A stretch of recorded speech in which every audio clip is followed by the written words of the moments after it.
Bismillahirrahmanirrahim. Assalamualaikum warahmatullahi wabarakatuh. Waalaikumsalam warahmatullahi wabarakatuh. Selamat siang adik-adik semua. Siang. Bagaimana kabar kalian hari ini?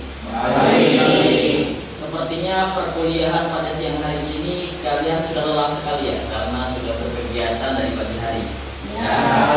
Pertemuan kelima ini sesuai dengan RPS yang sudah saya buat, rancangan pembelajaran semester berkaitan dengan konsep kepemimpinan. Apalagi di sini adik-adik semua mata kuliahnya atau jurusannya berkaitan dengan manajemen data. Ada yang tahu konsep kepemimpinan atau pemimpin itu seperti apa? Silakan. Silakan jika ada. Ya, silakan. Saya konsep pemimpin itu adalah seorang pemimpin yang bisa bertanggung jawab dalam sebuah organisasi. Yang bisa bertanggung jawab. Aplaus untuk Irma. Yang laki-laki ada? Silakan. Oke. Apa itu kepemimpinan menurut kamu? Dia orang yang dapat dipercaya dan dapat menjaga amanah yang diberikan dari para bawahannya. Oke. Aplaus untuk Rizky. Tadi Irma punya pendapat pemimpin yang bisa bertanggung jawab. Rizky berpendapat pemimpin yang bisa dipercaya terhadap amanah yang diberikan. Oke. Semuanya bagus semua. Aplaus untuk Rizky. Apa itu kepemimpinan? Nah, di sini ada 3 teori yang saya tampilkan. Yang pertama adalah teori Hamil and Wunsch. Kepemimpinan merupakan perilaku seorang individu yang memimpin aktivitas-aktivitas suatu kelompok ke suatu tujuan yang ingin dicapai bersama atau shared goal. Yang kedua, menurut Roach and Bailey, proses mempengaruhi aktivitas-aktivitas sebuah kelompok yang diorganisasikan ke arah pencapaian tujuan tertentu. Dan yang terakhir adalah menurut Jacob and Jacques, sebuah proses memberi arti, pengaruh yang berarti terhadap suatu usaha kolektif, usaha bersama, dan yang mengakibatkan kesediaan untuk melakukan usaha yang diinginkan untuk mencapai sasaran tertentu.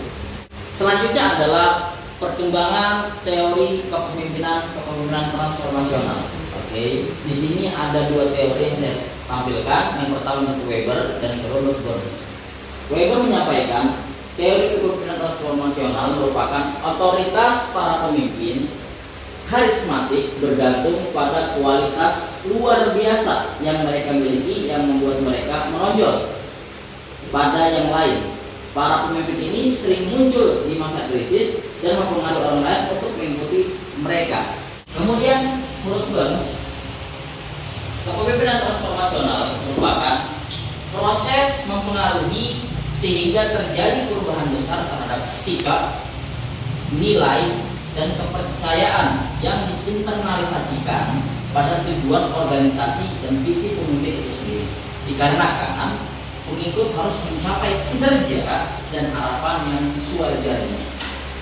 Artinya, menurut Burns, pemimpin transformasional itu dikarenakan harus ada outputnya dulu, harus ada hasilnya dulu, baru dia dinyatakan pemimpin yang berpengaruh. Bukan hanya dia bisa bicara, tapi ketika dia bicara, semua anggota itu bisa merubah sikapnya, merubah nilai-nilai kehidupannya, bahkan kepercayaannya. Baik, berikut adalah video contoh untuk konsep kepemimpinan. Saya akan putar, silahkan diperhatikan dan disaksikan secara seksama.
Yaitu tadi konsep kepemimpinan yang pertama adalah seorang pemimpin harus memahami situasi. Yang kedua, pemimpin itu harus menjadi pelindung, paham kesedihan, kegundah-gulanaan anggotanya, dan yang ketiga harus memiliki ide cemerlang. Di sini ada ilustrasi ember yang memiliki air penuh atau ember yang berisikan air penuh, hingga kalau kita lihat tumpah-tumpah dia. Ya. Nah, di sini mengilustrasikan bahwa wadah itu adalah organisasi atau lembaga. Nah, pemimpin adalah setetes air yang tumpah pertama kali dan diikuti air-air lainnya adalah anggotanya. Ketika air itu mencapai penuh, dengan berbagai aktivitas, berbagai kegiatan, berbagai ide gagasan yang sudah disampaikan dalam organisasi tersebut, ya, pasti dia akan mengalami seperti ini, tumpah, keluar airnya karena berlebihan. Hal itu juga dapat melihat apakah air itu makin hari makin jernih atau makin hari makin keruh. Ketika pemimpin membawa pengaruh yang baik, membawa pengaruh yang jernih, membawa pengaruh yang positif, maka air tersebut akan terus jernih. Tapi kalau dia ember tersebut ditaruh di luar untuk minum sapi atau untuk tadah air hujan dan ternyata kotor, seperti layaknya pemimpin memiliki gagasan yang buruk, attitude yang buruk, sikap yang buruk, pengaruh yang buruk, maka akan membawa dampak yang buruk juga terhadap organisasi. Artinya, pemimpin menentukan organisasi itu akan berhasil, akan baik outputnya, atau akan buruk outputnya. Keruh jernih tergantung kalian para calon pemimpin. Kepemimpinan transformasional. Selanjutnya adalah di sini ada teori Olga Epitropika dalam karya Junaidah. Kepemimpinan transformasional dalam organisasi itu ada 6 hal penting yang disampaikan. Yang pertama adalah kinerja organisasi. Pemimpin transformasional harus memperhatikan kinerja organisasi. Karena apa?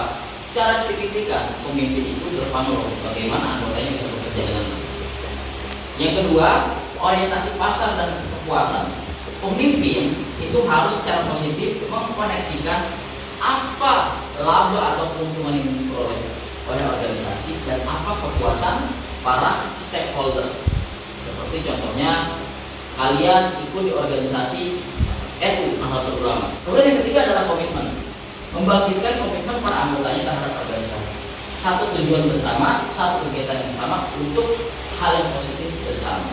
Kemudian yang keempat adalah kepercayaan, meningkatkan kepercayaan pekerja dalam manajemen dan perilaku keseharian organisasi. Artinya anggota harus percaya pada pemimpinnya agar pemimpin bisa melakukan hal, ide, gagasan dan mengeksplor kegiatan yang dia miliki, dan pemimpin harus percaya kepada anggotanya. Yang kelima adalah kepuasan kerja. Kepuasan kerja meningkatkan kepuasan melalui pekerjaan dan pemimpin. Kalau kalian hidup dalam organisasi, jangan berpikir yang puas adalah ketua saja. Kalian yang organisasi, yang anggota juga harus merasakan kepuasan. Apa yang saya peroleh dalam organisasi? Kaitan yang keenam, mengurangi stres para pekerja dan meningkatkan kesejahteraan. Kalau dalam organisasi dan lembaga kalian tidak puas, bagaimana organisasi itu mau berjalan dengan baik? Karena apa?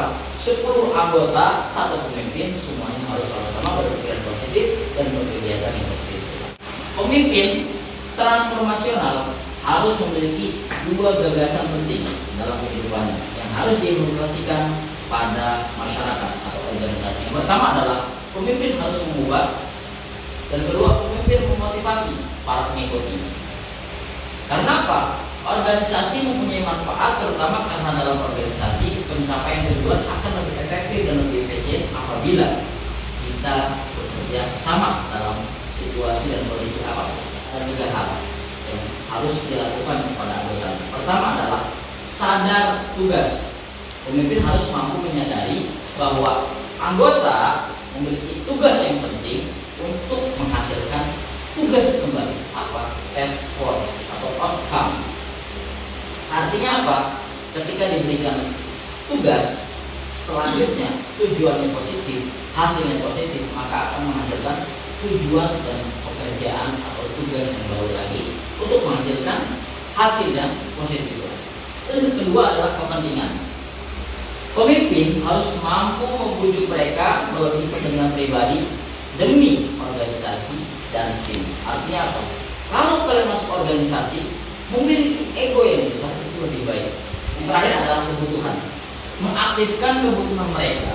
Ya, pemimpin harus mengaktifkan kebutuhan para anggotanya pada tingkat yang lebih tinggi. Jadi perkuliahan kita, manajemen organisasi dan kelembagaan Islam 2 berkaitan dengan konsep kepemimpinan ini sampai di sini saja.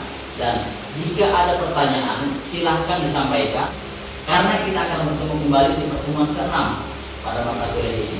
Baik, jika ada yang ingin bertanya, silahkan disampaikan. Angkat tangannya, kemudian berdiri dan sebutkan nama. Oke, silahkan berdiri, sebutkan nama dan apa pertanyaan. Saya isi Pak. Pertanyaan saya, jikalau pemimpin sudah berkemauan seperti ini, kemudian ada anggota yang kurang setuju dengan pendapat pemimpin tersebut, apa tindakan yang harus kita lakukan untuk meyakinkan para anggota ini yang tidak yakin? Oke, baik, terima kasih. Ketika seorang pemimpin memiliki ide atau gagasan, tapi anggotanya tidak setuju atau beberapa anggotanya tidak setuju. Ingat, ini beberapa anggota, bukan keseluruhan. Bukan semuanya. Bagaimana anggota yang lain yang meyakini kalau ide pemimpin tersebut itu bagus? Nah, tadi ya, pemimpin itu harus mampu mengubah, atau kita punya komitmen bersama dan kepercayaan terhadap seorang pemimpin. Apa fungsi pemilihan pemimpin tersebut? Apalagi kalau pemimpin tersebut dipilih secara demokrasi. Artinya itu kehendak rakyat, kehendak anggota, ada milik bersama. Kecuali pemimpin tersebut dipilih oleh pemimpin di atasnya. Contoh, kalau di sini kampus ada rektor, ada dekan, ada kajur dipilih oleh dekan, dipilih oleh rektor. Nah, artinya apa? Tidak ada sisi demokrasi, hanya karena kepemimpinan vertikal saja. Ketika anggota ada yang tidak percaya, maka fungsinya adalah kepercayaan tadi, ya, dan komitmen bersama yang kalian miliki itu harus dihadirkan. Terutama kepercayaan. Ketika kalian percaya terhadap pemimpin, maka pemimpin pun harus percaya kepada anggota. Ketika ada ide gagasan yang tidak sesuai, maka kita bisa diskusikan secara bersama. Apa ketidaksesuaian tersebut? Ketika itu baik, apakah kita salah untuk menerima kebaikan tersebut? Ketika kita buruk, apakah kita tidak bisa mengubah hal yang buruk itu menjadi lebih baik? Itu maksud dari kenapa pemimpin harus bisa mengubah dan memotivasi anggotanya atau pemimpin. Sekarang saya minta kalian berdiri semua. Ketika kalian sudah berdiri, ya, pegang tangan kalian di depan dada kalian. Ya, oke, sudah semuanya. Sekarang silakan kalian ikuti saya. Saya calon pemimpin di masa yang akan datang. Pastinya saya akan memimpin dengan jujur, adil dan dapat dipercaya. Akan memimpin organisasi Minimal tahun 2030. Oke, aplaus untuk kita semua. Silakan kembali. Mungkin dan itu dari saya. Terima kasih banyak. Mohon maaf apabila ada salah kata atau ucapan dari saya atau ada kekurangan yang kalian temukan dalam penyampaian materi hari ini. Wassalamualaikum warahmatullahi wabarakatuh. Waalaikumsalam.